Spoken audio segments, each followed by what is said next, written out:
Welcome to Comfort Zone, a podcast all about pushing your hosts, outside of their comfort zone. I'm Christopher Lawley, and each week I am joined by two incredible co-hosts, and, doing this show this year has been a highlight of my year.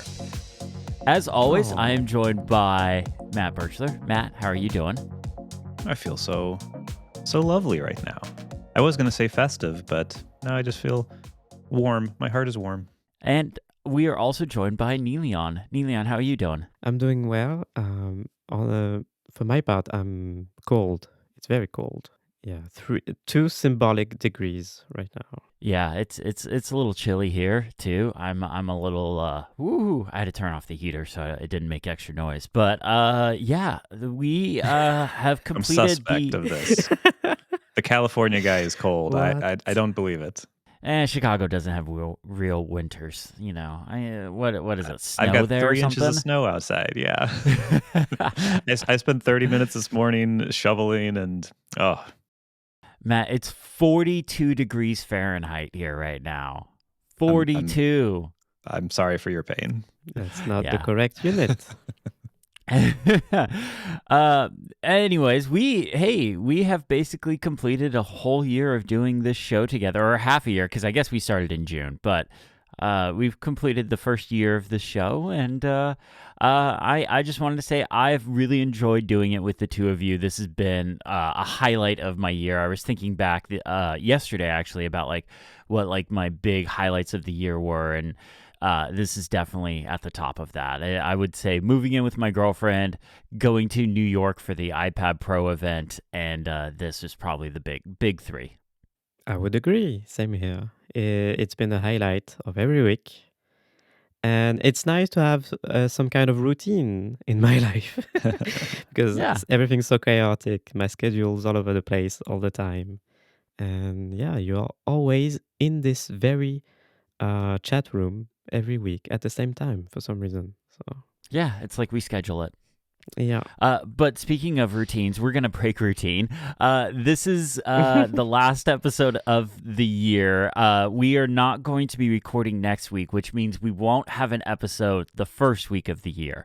I know that sounds very confusing. We record these a little bit ahead of schedule because I'm busy, Matt's busy, Neleon's busy, and it just helps with the whole post-processing, editing process and all that stuff. So there will not be an episode the first week of January. We're going to take that week off.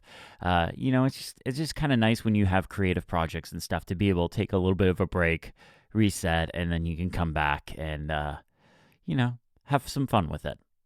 Yeah, we can't all be ATP, where I think they have 11 years in a row without missing a single week, which is insane. That's wild. They bank episodes. They've never had guests. It's always the 3 of them. It's never the 2 of them. Very impressive. But we're not that. We don't want to be that. No, I can't be that. I mean, for them, I think that's mostly their full-time job, other than Marco having Overcast and stuff like that. That's probably their primary source of income. So I get that. For sure. But that is a lot. Yeah, even my normal job, I don't work every week. Are you kidding me? I got 2 weeks off this week. I'm going to take a week off in the summer. I take time off from my real job too. Another item in our follow-up, Neleon, you have a recommendation for everyone. Just a quick thing before we get into the main show, right? Yeah, we talked early into the show, one of the first few episodes, the Olympics were going on. Do you remember? In Paris. Oh, yeah. Yeah, so I thought it was a nice way to conclude the year. Because the artist who composed all of the official music of the Olympics finally released this week the album of the soundtrack of the Olympics. And this music is amazing, for real. It's really good. And so, you will see, you will have a link in the show notes to listen to that album. The album is innovatively called Music from the Opening Ceremony of the Olympic Games. So that's a very innovative title. But I just wanted to mention 2 of my favorite tracks in there. Synchronicity and Higher are the 2 best ones, in my opinion. So there you go. Okay, this is great. I didn't even realize they made dedicated music. Is it dedicated music for each Olympics, or is it just the Olympics overall? No, yeah. Oftentimes, each edition has like their own identity, both Huh. visual and in terms of music. And yeah, this composer is called Victor Lemann, and he composed the entire music soundtrack for the Olympics in Paris this year. Yeah, this is really cool. Yeah. And Yeah. they've I definitely heard some of this, although the song I heard the most as an American was the NBC Sports dun dun dun dun dun dun many Oh, times, which is great. not on here upsettingly, but I can deal with that. Yeah. I just added this to my queue, but I'm noticing it is not in spatial audio. It's only lossless. So Yeah, which is okay. It's great. yeah. Awesome. Well, that's pretty cool. Well, let's get into the show. And I'm first up in the document, and I really enjoyed Matt's topic from a couple of weeks ago where he did his Mount Rushmore of apps. So I'm just gonna like blatantly, completely rip off and steal his topic here Theft. and do my own. Because, but I am going to put an asterisk on mine because I think it would be really obvious for me to say apps like Lightroom and Final Cut. So I'm going to leave those big creative apps out of this. I love Lightroom. I love Final Cut. You can consider those to be on there, but I figured instead of talking about stuff I've talked about on the show before, we talk about something new or something in a different light. So speaking of something new that we've definitely never talked about, the first one is Obsidian. Never heard of this app. I love Obsidian so much. You know, it's got some issues, especially on the iPad. It's definitely not a native app on the iPad. It's not. There's some quirks to it. It's definitely a lot better than what it used to be. I tried it years and years ago when it was like first coming out, and the iPad app was way too rough for me. But now it's pretty usable and stuff like that. Well, it's much more than just usable. It's good, but it's just not great.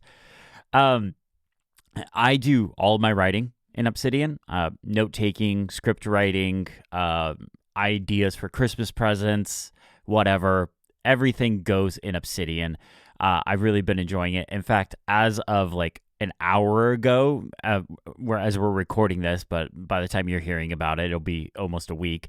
I have just put out a new Obsidian video where I kind of dive into how I'm using the new Obsidian Web Clipper app, which is fantastic. No, I love the Web Clipper. It's replaced like Raindrop.io for me. Like I'm storing bookmarks and stuff and links and everything on Obsidian now. In that video, I also cover like my Launchpad document and daily notes and stuff like that. But what I wanted to talk about with Obsidian is a mini Mount Rushmore. And basically, so you got your Mount Rushmore, but then you have a mini Mount Rushmore of Obsidian plugins. So just kind of like running through a few of my favorites here are DataView, which is what I use with my Launchpad document to pull notes from other folders and tags and all different stuff. There's so much you can do with this. So for example, I have my Launchpad document, and in this document, I use DataView to pull notes from other folders, tags, so that way I just kind of like have like a home base in Obsidian of all the stuff I'm currently working on.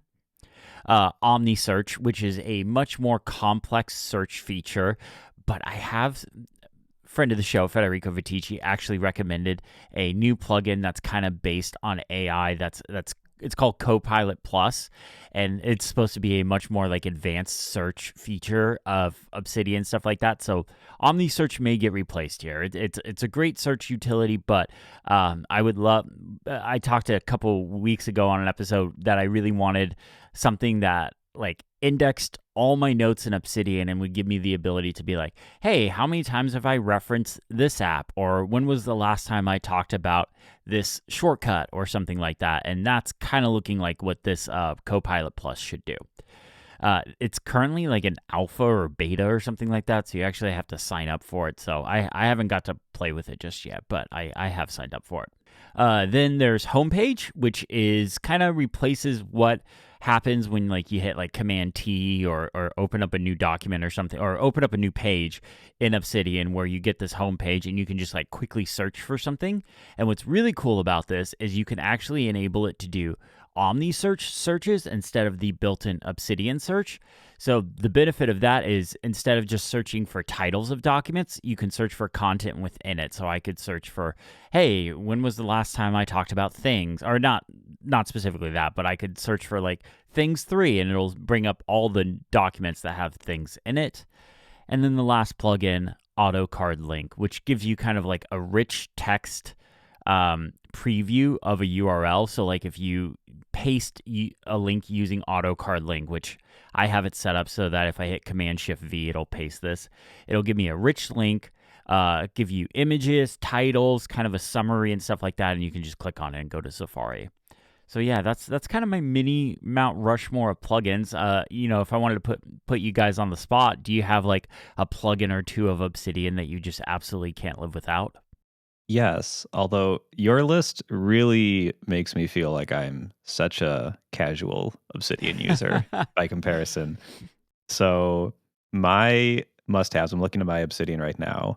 My absolute must-have is paste URL into selection, which is if you have a URL and you have text selected and you hit paste, it'll automatically make it a markdown link instead of pasting over it.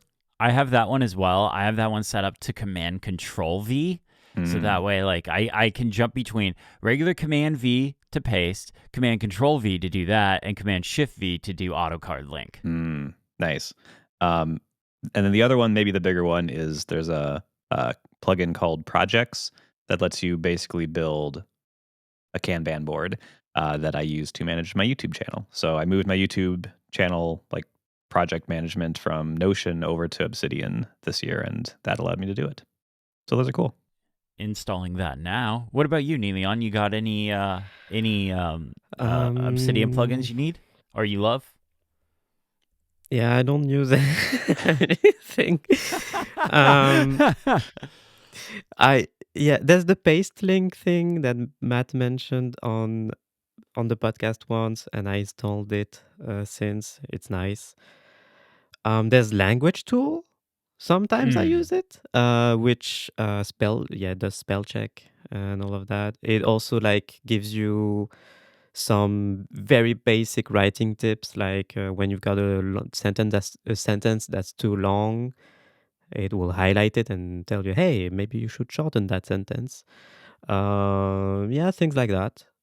But I don't use anything else. Like my Obsidian setup is so basic. It's the default theme. I have tried so many themes, including some that Matt recommended.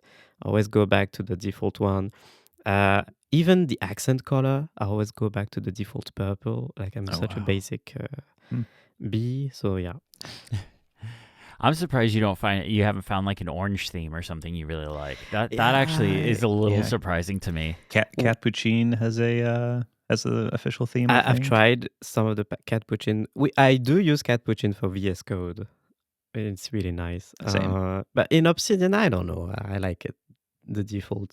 Also, I have this thing where I don't like when an app's theme doesn't match the icon in the dock.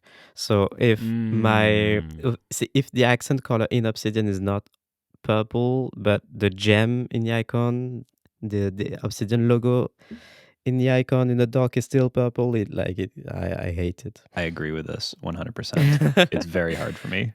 Yeah. I can understand that. That's never been something that's bothered me. But it's funny you guys talk about themes. So I use the border theme, but I've heavily customized it to match the drafts theme that I have, which was Dark Knight, which, by the way, is still the #1 drafts theme on the drafts directory and stuff like that. But the funny thing about that is it's actually a ripoff of Matt's light mode drafts theme, which I took his light mode drafts theme and basically made a dark mode version of that because I liked it, but it was, white with red accents and stuff like that, if I remember correctly. And I was like, well, I want gray with blue accents. So I took his and I kind of ripped off him. And then Shame. Yep. And then I talked about it in a video that got like 2 million views. So my thumb is definitely on the scale when it comes to the drafts directory. In fact, there was an issue with my theme because something got updated in drafts, and there was an issue with it. And so and I had accidentally deleted the original one that got uploaded to drafts. So I couldn't just fix it and then replace it. So what I had to do was Greg Pierce reached out to me. I fixed it, sent him a link to it, and then he went on the back end and swapped it out so I would still be the number one theme. Oh my God. Come on. Wow. Yeah, I'm looking at it. We'll put a link in the show notes, but yeah, your theme is called Dark Knight. It's the number one theme on the drafts directory. Mine is called Warm and Bright. It's number 3. And I also have a dark version of mine. That's number 4. So we occupy 3 of the top 4 spots, which is actually very, very cool. But yeah, that is. Yeah, number 1 is you. Oh, Yep. I just remembered I have one thing that I use that works really well with Obsidian, which is Clack. It's an app. No. I will Literally, add sounds. ladies and You can- gentlemen, in our show document, under my topic, it is in all capital letters, no clack. I No mean, clack. I would not enjoy Obsidian half as much if I didn't have Clack. Like, Are you genuinely using Clack still? Yeah, I actually, am. I'm on. It's the best. It is very satisfying. I love it. So- Matt, we need to reach out to some of our mechanical keyboard contacts and get Neely on a good mechanical keyboard. Man. I don't Yeah, know. but the But you fact know that what would it's happen in my is- headphones is what does it. That's In that's spatial audio. horrible. Oh, Man, just by number of references, we've talked about Clack on this show more than any other piece of software, I think. It's Clack, a large gap, and then Obsidian, and then who knows what else. That's it. probably Final Cut or something. Oh, jeez. That app is hurts my soul, but I'm glad it works for you. I would never Yeah. take it away from you unless I actually had the opportunity to take it away from you. Okay. I'm kidding. you're not. Yeah, let's go back to Mount Rushmore. I don't know. I was like trying to figure out a way to transition back to it. I have nothing. There's but, no graceful okay. way. There's to no power way. through. But okay, so the next app is an app that I've been doing for media tracking, and that is Sequel. Before my girlfriend and I moved in together, if there was a movie I wanted to watch, I would just watch it that night. But her taste in movies do not align with my taste in movies. In fact, she doesn't really even like watching movies. She says they're too long, but then she'll watch like 4 episodes of a TV show, which is just as long. I don't know. I don't know. Yes, I really don't know. But so it has been really important for me to, if I see a movie or a show or a game or something that I want to watch or play, to save it someplace. And Sequel has been really great for that. Sequel does a great job at having access to a database of where you can just type in the name of a movie, a show, a book, a game, whatever, and it'll come up. So I've been using it to track all the movies I want to watch, TV shows I want to watch, shows that I am currently watching and episodes are coming out and things like that. Because another thing I used to do when I lived on my own is the Up Next queue in the TV app. I thought was the greatest thing ever, and I never understood why everyone wasn't talking about it. And like, this is fantastic, except for Netflix, but whatever, like Netflix is gonna be Netflix. But then I moved in with my girlfriend, and also her mom comes and stays with us a couple times a week. So that Up Next queue is just obliterated with stuff that I would never watch in my whole life. So Sequel has been just absolutely really important for me to just keep track of, like, hey, movies I'm watching, TV shows I'm watching, things like that. But I've also been using it as a way to track games that I'm playing and have played. So I have a whole, what I love about Sequel is, like, in the game section, there's 3 different categories, essentially. There's your wish list, so like stuff you want to play. Then there's the thing you're currently playing, and it could be multiple games. Like I have multiple games in what I'm currently playing, and then your completed games, and it can be like games you actually finished, abandoned, whatever, and then you can rate them in there. And then what I love about SQL is you can create your own custom directories. So, for example, I have like my favorite games of all time list. So, like some of my favorite games, like Mass Effect, Knights of the Old Republic, Skyrim, stuff like that, are go into my, okay, these are my favorite games of all time, original Dragon Age game. So, like, I'm just keeping an ongoing list of, like, my favorite games of all time, and I've kind of been going back and forth and replaying them lately. So that's been fun. But I will also say SQL added an AI feature this year, and I think it might actually be the best AI feature I've seen any app ever get. So if you say pull up a website that's like, hey, here's our top 10 games of 2024, you can go into the share sheet and select SQL, and what it'll do is it'll go through and pull out all those games in that list for you and then add them right to the directory of like the games you want to play and stuff like that. It is absolutely killer. And like just this time of year, there's so many lists of like, hey, these are the games I played, or these are the games my favorite games of the year. Matt, you even did one of those. Like I absolutely love that feature. So I'm curious, do you guys use like an entertainment tracker, game tracker, anything like that? I want to know what Neilion says. Can I just guess what Neilion's gonna say? Yeah. No. What do you mean, no? Oh, that you don't. That you don't do it. Oh, okay, interesting. I use two apps. See? Oh, I was wrong. Shame on to, me. To track movies that I watch and I want to watch, I use Letterboxd on the iPhone. And for TV shows, I use TV Forecast. Nice. I use Letterboxd for movies I've watched and kind of like rated and like to see people that I enjoy, which I follow both of you on there. Like what movies you guys watch and stuff like that, so I can get recommendations, stuff like that. Love Letterboxd. TV Forecast, love this app. I just didn't want multiple media tracking apps, but it has my favorite media tracking widget where it will show not only the next TV show that's going to be released, but the next episode, which a lot of media tracking apps seem to not care about. Like, hey, yes, this show is currently airing and the next episode is going to come out on Tuesday or whatever. Yeah, I love that TV Forecast. In the main view of the app, it shows you upcoming episodes, and it will also show you when some shows are coming back.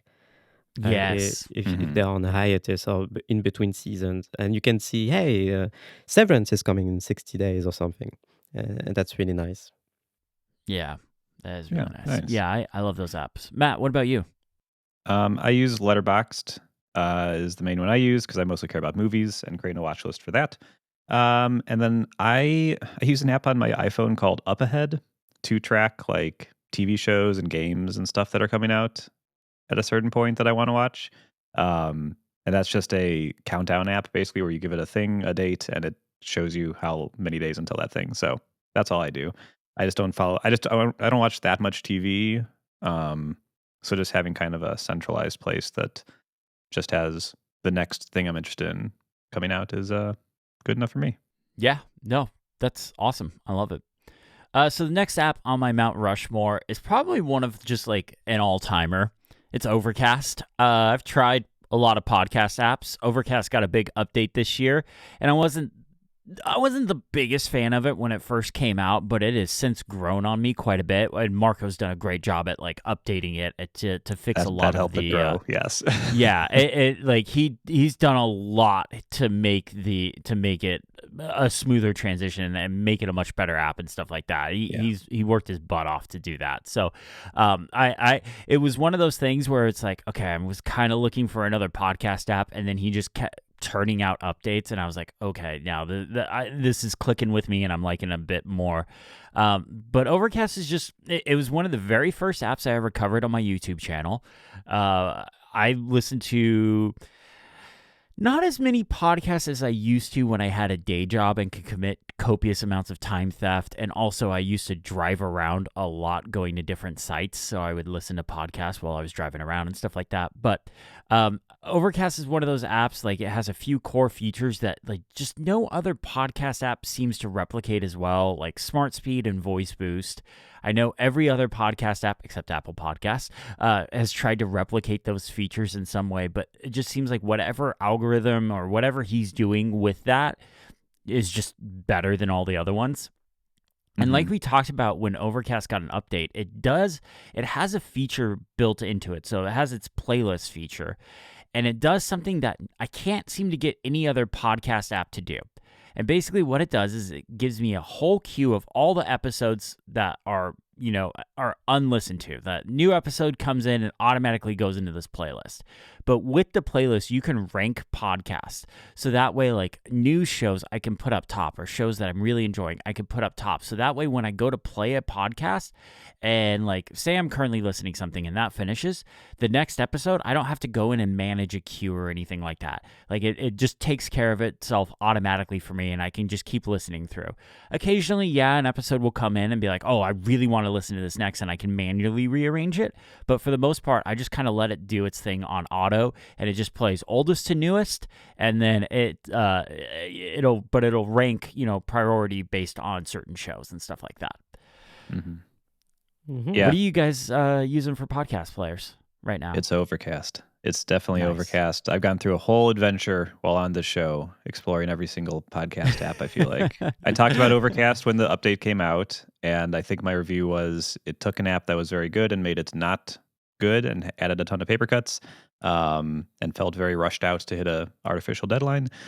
But it has gotten much better since then. A lot of the things I had issues with have been fixed, and I do like it more now than I did before the update. So excellent job to Marco for getting it into a better place.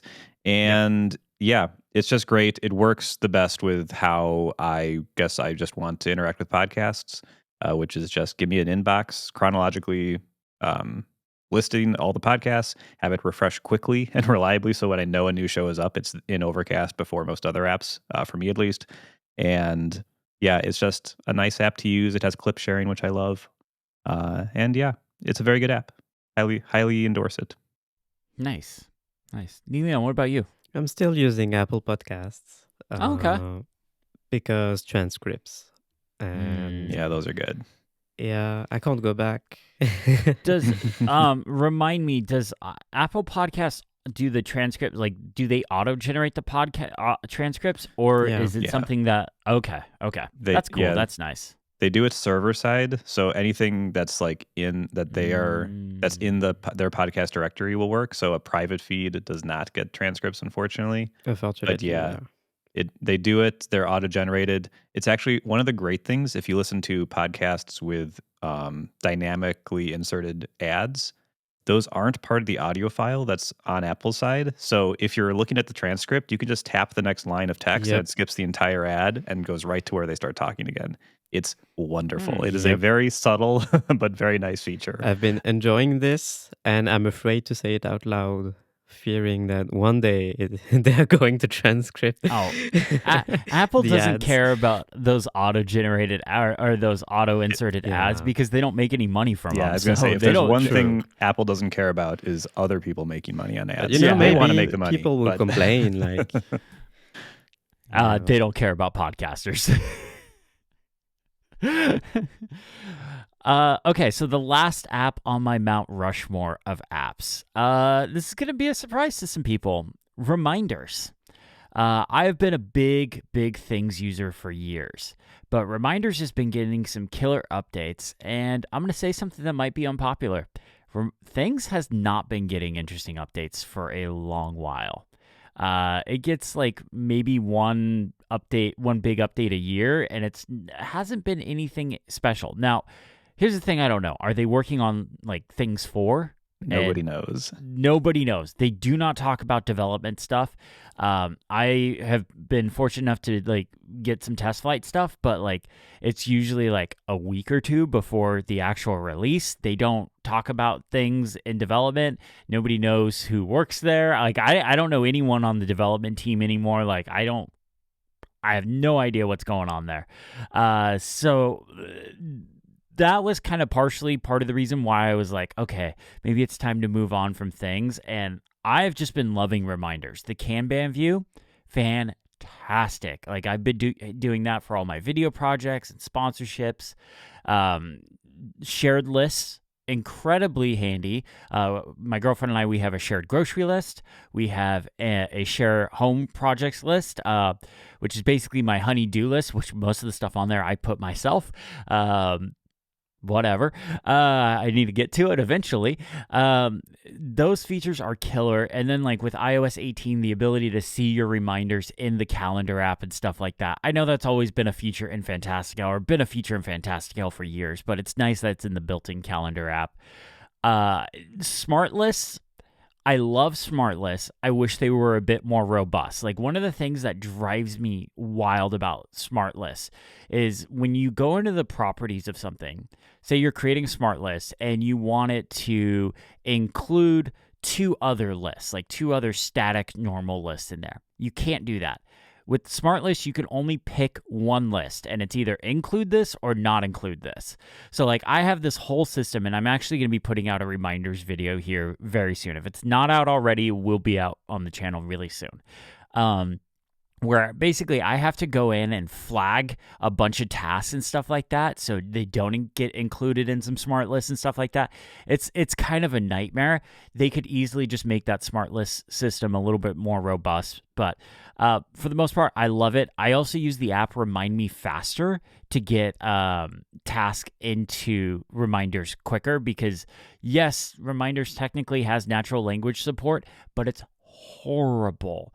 Like I still get the bug sometimes where like it gets the time wrong, where like be like, hey, remind me about this at 2 p.m. and it'll be like, okay, I'll remind you about this at 8 a.m. or something like that. Like I will still get that bug pop up from time to time. So Remind Me Faster is a much nicer way. Plus you can put it in Control Center or as a lock screen button or whatever. And then Reminders also has really robust shortcut support. Like their shortcut actions are fantastic. Okay, this Remind Me Faster is interesting to me. Because do every you time not know it? every time I've tried to Oh. use reminders in the past, I want to scream when I create a task. Yeah. 'Cause it's so many taps to do anything. There's no keyboard shortcuts. The Yeah. natural language stuff does not work. And so although it does annoy me, I'd have to use two apps to do everything, but Yeah, it is a little annoying, but if you set it up like in Control Center or on the lock screen or with the action button or something like that, it's not too bad because if you think about it, like how I handle most of my task management is if I'm creating a task, I typically just dump it into the inbox. Just like I'll just be like, oh, I need to do the dishes or something like that. I'll just dump it into the inbox, and then a couple times a day I go through and I organize it, put due dates or put it in the proper list or something like that. nice. Well, this is a surprise. Oh, tip about Remind Me Faster. Swipe above the keyboard and you can change the list. So like just above the keyboard, if you swipe left to right, you can swap through your lists in reminders. Gotcha. Nice. All right, I will check this out for sure. It sounds almost as good as stickies. I knew you were going to say that. Yeah, I almost put Stickies. stickies in there too, but you know what I didn't want is for you to realize you have a task management system now. No, I don't. Instead of Remind Me Faster, here's a tip. Just use Calendar to schedule reminders. Works really well. You can Oh. do that. You can create reminders Yeah. in Calendar. At least on the Mac. Like you can, just like you would create an event by dragging on a day, on a time slot in the day, you can do that and just click Reminder and create a reminder. You can schedule a reminder. Oh my gosh, I have literally never seen this on the iPad. If you click, if you hit the plus button to create reminders, at the very top, there are two tabs. There's Event and Reminder. I have, honest to God, never seen that Reminders tab before. I did not realize you could do that. This actually looks like a much better way to create reminders. Yeah, this is nice. I can't believe I've never seen that. I now have to go back and reinsert something into my reminders video. Thank you, Neilion. I appreciate that. You're welcome. Yeah, I need to add that. That's pretty cool. Any comments, questions on my Mount Rushmore of apps? No, I think it's a good list. And again, a little more interesting since you omitted the two obvious ones. Yeah, I'm gonna do. I wrote out, and I realized I wrote out actually a second Mount Rushmore for this episode, but I realized it would take up way too much time, like a Mount Rushmore of creative apps. But again, I wasn't gonna include Final Cut or Lightroom, but I think I'll save that for a future episode because there's some interesting stuff in there if you do like video, audio, photo related stuff. Nice, very fun. All right, Matt, what do you got for us this week? Today, I need to get the help of you guys and the audience as well, I'm and ready. help me understand Discord. I'm too old. You're gonna have to I ask know. Neilion for this one. I know. This is one of those things. I feel like we were just a little bit too old for to get. So Go ahead. Hit me. okay, so I for many years have hated Discord, not just the app, but what it stands for. And what it stood for to me was hiding documentation off the web, forcing you to join a Discord to ask questions, to find out how to install something. It really drove me crazy. So, like, I would find a new app and they'd be like, download the app and then now follow us on social and join our server. And I'm like, no. I'm on Yeah. numerous Patreons where I get like exclusive podcasts. It also gives me access to their Patreon or to their Discord. No, I will not join your Discord. So I agree. I have been for many years in two Discords, one with a couple friends, and this year into one for Mac Stories, but not the Mac Stories like Not the club, but not the Club have Mac a- Stories, an internal one. yeah, we have a team one. Yeah. Yeah. I really only join it if I absolutely have to.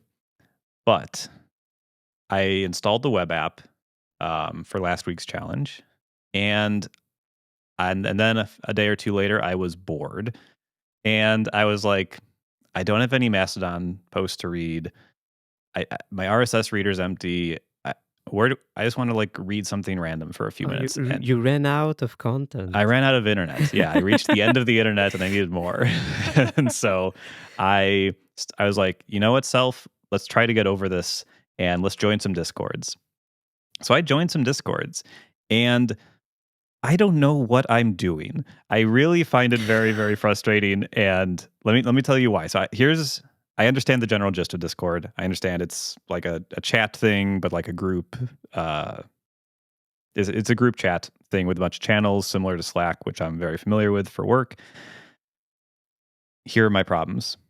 Why, when I join a server, do I also join every single channel that they've decided is important, which in some servers is like 50 channels, and I'm getting notifications for some of them. I'm getting that they're lighting up in the sidebar, even though I have no idea what they are or that I would ever care about them.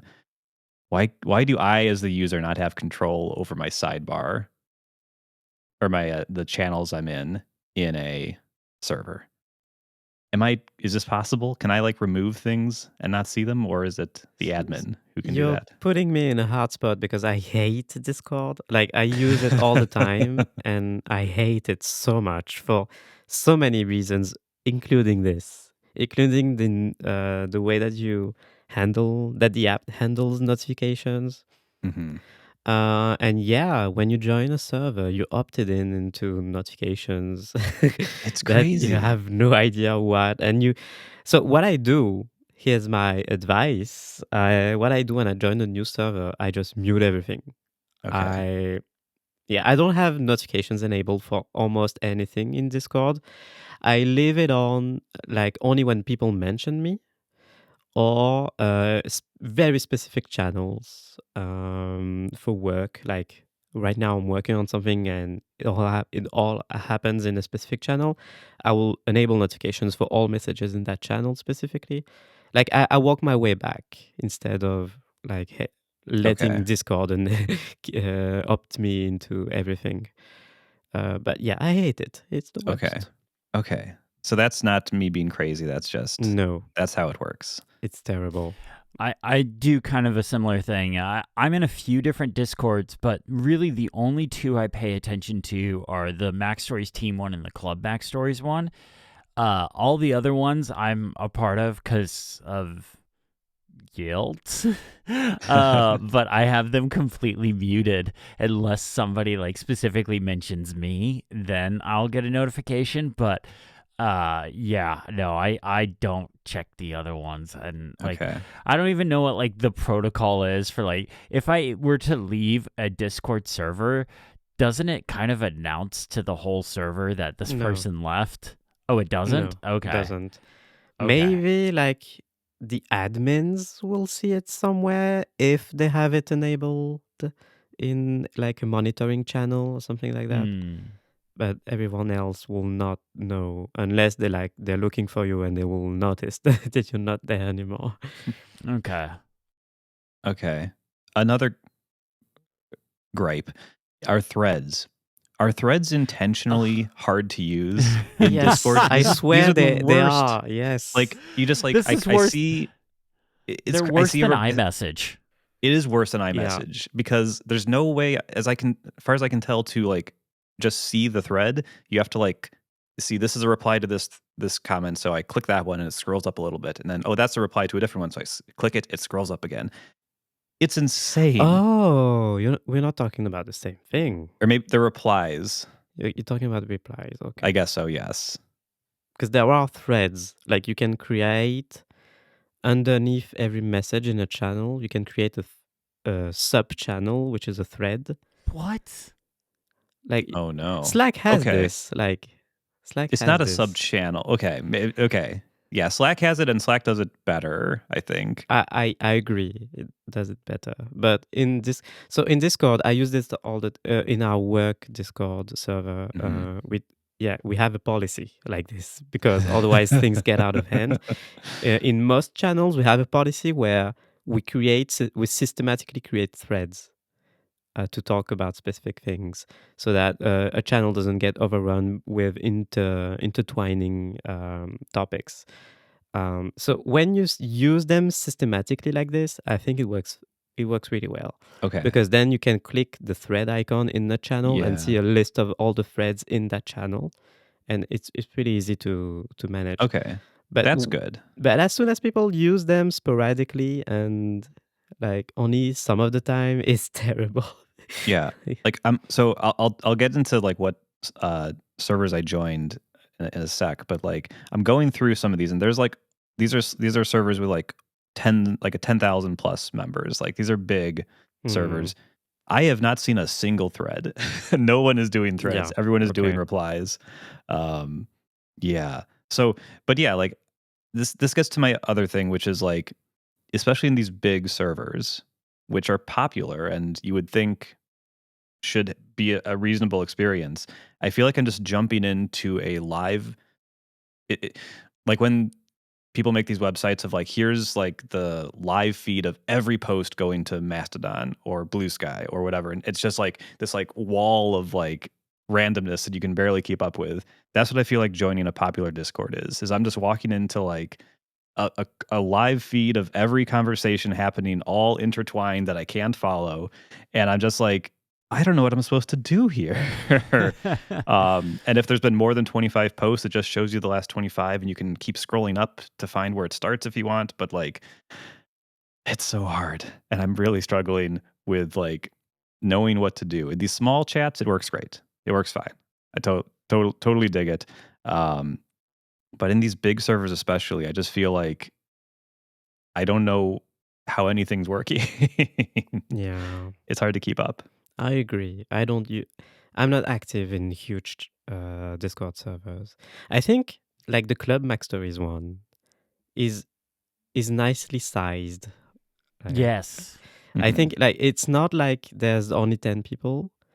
There's a bunch more people than that, and it's like it's active every day. There's new stuff to read, but it's never overwhelming. Like you can Yeah. easily catch up on everything every day. It's active but manageable.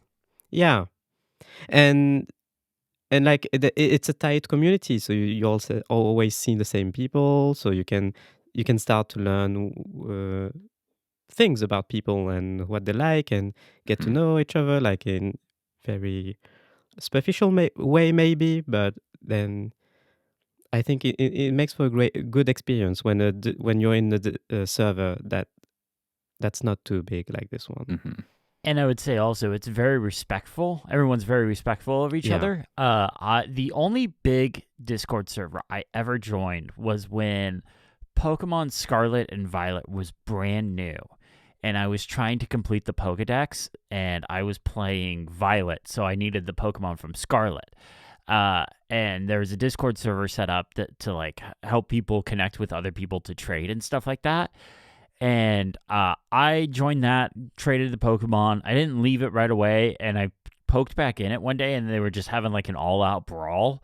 About, I don't even remember what, but like it was like I was like, okay, I'm out of here. Like I don't want to be a part of this. It comes back to the fact that any online space that's not well moderated is going to be a nightmare. And I think that's maybe the big difference between the Club Max Stories Discord and other similar sized Discord servers.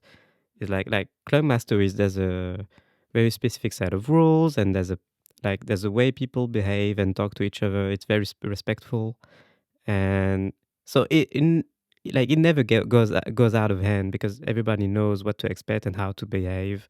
Whereas there are bigger servers on which like it's pretty much free for all and you can do whatever. And if you're not in that social circle, even however immense it is, yeah, you're going to feel left out, if not worse.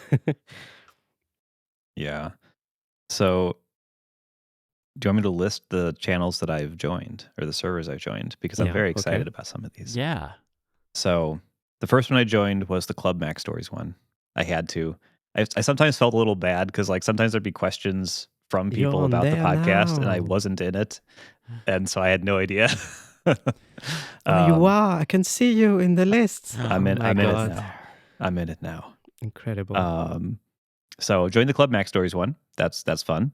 I also joined the Zen browser server because that seems to be where they're doing announcements and development in public. So that's very you. very me. Yeah. Yes, there's 10,000 people in that one, so that one's Ooh. pretty busy.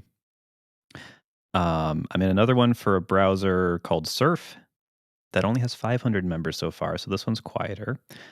I'm in one for Puzzmo, another thing I reference as often as possible. But this people like sharing pictures of the puzzles they do every day. But this one has the same issue of they have like 40 channels, and it's just too much. I can't keep up with it. Yeah. And the final one is Harbormaster 64, which are the people who do they did the Ocarina of Time decompilation and PC port, and they are currently working on a Star Fox 64 PC port. And this is literally, there's 200,000 members in this community. This one's enormous. Holy. But how is that even manageable? Like it's not. But this is the only place you can go to download what they create and to find instructions. This is one of those classic ones of like, this is, so I lied earlier. I was actively in 2 Discords, but I was in this one, but I had everything muted. So I literally never went to it except when there was a release. I would go to the releases channel. But yeah.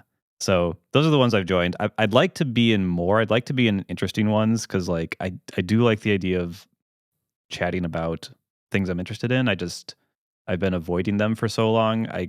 I'm struggling to like think of good ones to join. Okay, I have one pet peeve that's about Discord. I hate that they have popularized a very wrong definition of what's a server. And especially now, like there's the Fediverse and Blue Sky is barely trying to decentralize itself. Like Discord, they're just lying. Like I mean, these are called servers. They're all on the same server.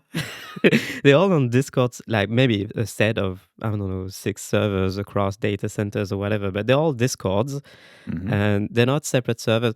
And I know where it comes from because before Discord, something popular was TeamSpeak. And when you join the TeamSpeak server, you were actually joining a TeamSpeak server, which was hosted on a specific server. You had to enter the domain of that server to join. So that's where it comes from. They just picked up that branding, that way of naming things. Yeah, it's a pet peeve of mine. I hate it. Like because of this, people don't know what server means anymore. Yeah, this is fair. It is on one enormous server. It must be. Yeah. Okay. Well, my final statement on the matter is I will try to keep using Discord. I'm going to try to find some more good channels or servers that aren't servers to follow. But my final statement is that I grew up in the web forum era where you'd go to Game FAQs or other ones I can't think of, mostly Game FAQs when I was a kid. And I think forums are better in basically every way. It constrains the conversations to this is a conversation about this. Here's a whole separate one. You can browse the conversations and click into the ones you want. I really like that. And I also love that they were on the web, so they would show up in search results when you're Googling around for how do I do this? And it would just be in there. It would just show up. It wouldn't be in this like, oh, you kind of have to know it's this and then join the server and then find it in the unholy search of 200,000 people all chatting in parallel in channels and find the thing. You're never going to find it. So I think forums were awesome, underrated, and we should bring them back. Completely agree. Yes. Based. We're just a couple of old men that miss our web forums. Oh, really but do. you will get used to it. It's fine. Okay. No, I think the big thing, and it's what Matt already said, it's Discords are not searchable. So if I am looking up like how to do something in this Obsidian plugin, say like data view or something like that, and people are talking about it in a Discord, that is not searchable. That is not that. You're siloing off information that's useful to the world. Yep, and that in a forum or a blog post or something would be way more useful than a message in Discord. But yeah, I thought this was a really good comfort zone topic because it is me stepping out of my comfort zone. And while I am frustrated, I am finding some light. And so I'm doing my best. I hope you will be staying on the club Discord. I will stay on the club Discord. Honestly, it felt rude not to be there in the first place, but I had rude. my principles.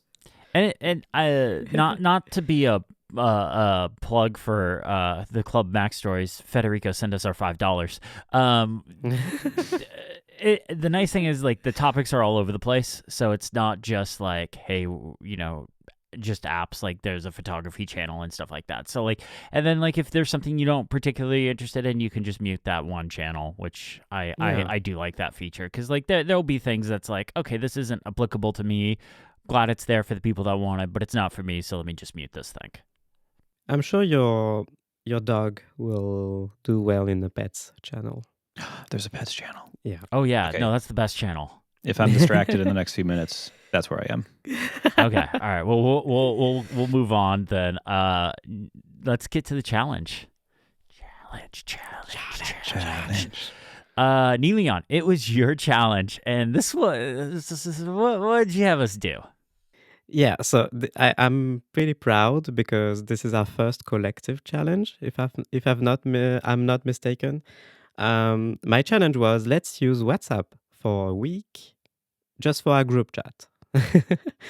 Don't try to migrate your friends to WhatsApp, although you can if you want. But yeah, so we did do that. We used WhatsApp for a few days, for 5 days specifically. And I want to hear your thoughts. How is it? Yeah, it definitely wasn't as bad as I thought it was going to be.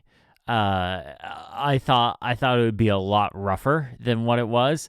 It was definitely there were definitely times I started typing things out in our iMessage group, and I went, "Oh wait, we're not using this right now," and I had to copy and paste. We did a great job. We did not break the rules once. Nobody Yeah. did. I will say, like, just out of habit, I started typing in the iMessage group, but I like caught myself and moved it over. Like I didn't try and cheat or any of that. The app itself, there's a lot going on in that app. There's a lot happening in that app. But for the most part, there's like if we're just talking about the messaging side of things, it's very similar to iMessage. There's emoji reactions, replies, things like that. Kind of nice. I think the biggest rough spot for me was the fact that there was no iPad app, and I know they're working on it. We talked about it in the last episode, but the test flight was full. I did try and use the web app, and I created, to go back to our previous challenge, I did create a PWA for it. Problem is on the iPad, you don't get notifications from those. So you guys would send me a notification. So I would get it on my watch. I couldn't tap on the notification. So I had to like get it. I'd see it on my watch and be like, okay, so command space, WhatsApp, open it up, and then go from there and stuff like that. So it was more just like a convenience thing that like, this sucks that this isn't here and I can't just like quickly tap on a message and jump into that app. I have to open it up. But like, that wasn't the end of the world. That all being said, I am so excited to go back to our iMessage group. Wait, are we doing that? I am. I could just be in there talking to myself. Yeah, I did not mention this, but like I mentioned it last time, but I did not mention it today. WhatsApp is like, it's for many people here, it's the default way of contacting someone. And we should mention with 18.2, you can set it as your default messaging app now, right? Yes, but the app has to be updated with the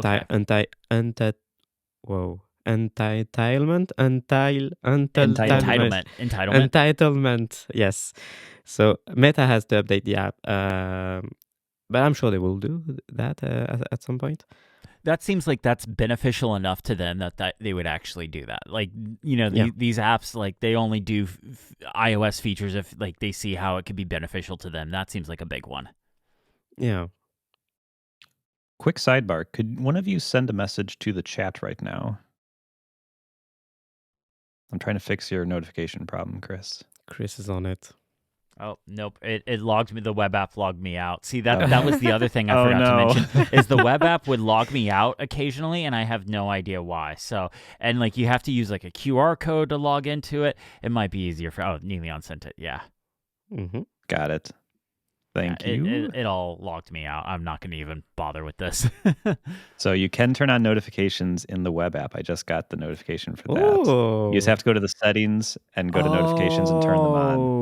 Oh, I don't know if I did that. Let me. Okay, now. Okay, somebody else talking. I will. Okay. I'll see about this. Okay. So skate issue. All right. The things I didn't like first. There was a weird bug I experienced on both my phone and the Mac app where I would open it and it would scroll slightly up from the most recent message. So like there'd be one new message, I'd click into it, or I'd click into the notification and it would scroll right above the message. I don't know why. It happened on multiple devices for me. I have this bug on the Mac. Okay. It's very strange, a very minor thing. I found threads also, I guess is the theme of today. Threads are a little tricky to follow because I didn't see a way if someone like replies to a message, further a way to see all of the messages together, kind of like iMessage does. I mean, yeah, okay. Should I reply to every bullet point? The very last one, and everything else is positive after that, is the UI is just slightly smaller than I'm used to in iMessage. Like all the touch targets are ever so slightly smaller, and like the plus button is like closer to the corner of the phone and stuff. So, that minorly annoyed me, but I could get used to that. So that's all the negative. I knocked down a tree. Looks like okay. So Matt, you did solve the notification issue. I just was, I guess I was just too lazy and didn't go into the settings for the web app and turn on notifications. Yeah. I'm just too used to iOS apps like just prompting you, be like, hey, you want to send a notification. So I bet you web apps can't do that because you're probably right. Like. Actually, I thought that was a feature when Apple like updated how PWAs work. I thought that was a new feature now that you could get the iOS. I don't know. don't know. I still got the iOS style notification prompts, but I had to go in and manually turn them on. Yep. It is nice. There is keyboard shortcuts for the web app. Like, good on you guys. Like, you get a thumbs up for that one. Yeah, about Threads. I think iMessage is the only messaging app that handles replies in this way. Okay. So like it's more like the WhatsApp way is more the norm. Like even in Telegram, Signal, what else is there? Facebook Messenger. You don't have like a continuous thread of all your all the replies to a message. You just have the Okay. quote to go back to the message you're replying to. Okay. That's fair. Hmm. But other than that, I did actually like it. It was fast. It was easy to use. Everything just kind of worked reliably. I liked that I was able to use it across my devices. I messaged from Windows, a thing I've never done with iMessage or SMS before. And I think ultimately, I was actually a little frustrated that I couldn't use this as my messaging app. So I could use it for our chat if we kept doing this, but I'm never going to get my family and friends to switch over. This is a fool's errand that I've tried Yeah. many times in the past. Everybody just uses iMessage and RCS and SMS. And yeah, but like I if I could get my iMessages and other text messages to go through here, I would give it a go and see what it was like. But yeah, kind of bummed that I don't have the ability to do that with iOS. Yeah. I like the iMessage app a little bit better. I like the way it handles replies and stuff a little bit better. My whole life is an iMessage. It's just one of those things. It's kind of weird how America basically all ended up doing SMS, RCS, or iMessage, and the rest of the world, a good chunk of the rest of the world, did WhatsApp. And if I remember right, and correct me if I'm wrong, the big reason why this was the case is carriers outside of the US charged a fortune for text messaging, and you got very few messages. And then WhatsApp came along and was like, hey, this is free text messaging. Does that sound about right? Am I remembering that correctly? I don't think so. Okay. I think the aspect that mattered most is the fact that here most people don't have an iPhone, so Okay. you can't just use iMessage by default. And you're right that it did play a part at some point. Like SMS were expensive, and there was an era where people started to use apps like these to message each other over cellular, like over data. I don't know. I think it's both.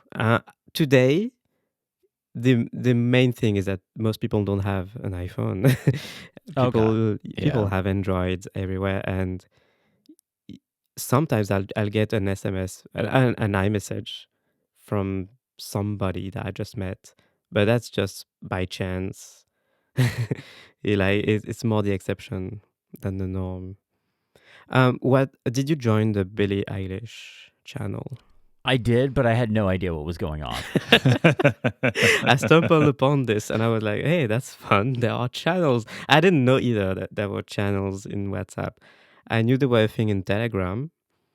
Is this like WhatsApp trying to be like Discord kind of thing? That's kind of what my impression was. A little bit. You know what? WhatsApp is trying to be a bit like Discord because now in WhatsApp you can create communities. That's what they're called. Oh, geez. And what communities are is an aggregation of channels. So a bit like a Discord server is an aggregation of channels. I am part of some WhatsApp communities as part of work. So, and works a bit like in the Discord app. You just tap on the community, and there's a bunch of channels. You can join specific channels, mute specific channels, etc. It's a bit of a nightmare. Clearly it's an afterthought, whereas Discord was built on top of this idea, and WhatsApp was not. Yeah, I wanted to mention as well. I mentioned Telegram. Telegram is also very popular here, at least in France, in specific circles. But if you've heard recently, the Telegram CEO Oh yeah, was arrested in France. he's for never going to France reasons. again. Yeah, and it's a very fun. I'm very fascinated by the whole vibe around Telegram. Basically, yeah. Oh no, I'm sorry. I was gonna say I thought Telegram was for like the super encrypted messages, but that's Signal, right? Yeah. Signal is also a thing. But yeah, Telegram is what's funny about Telegram is like the politics circles use it a lot.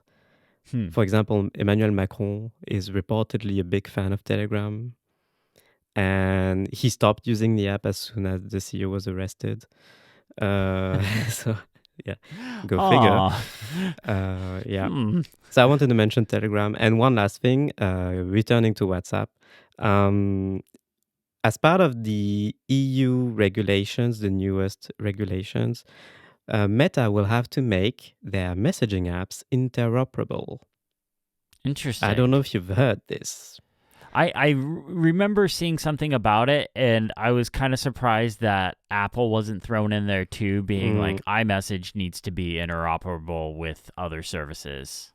Yeah, I think here the EU considered Meta to be a gatekeeper as a platform and not iMessage. Interesting. Not Apple's iMessage. So I think it's during 2025, WhatsApp will have to start working with other apps, other messaging apps that use the same protocol, an end-to-end encrypted protocol. I think it's they chose the protocol that's used by Signal.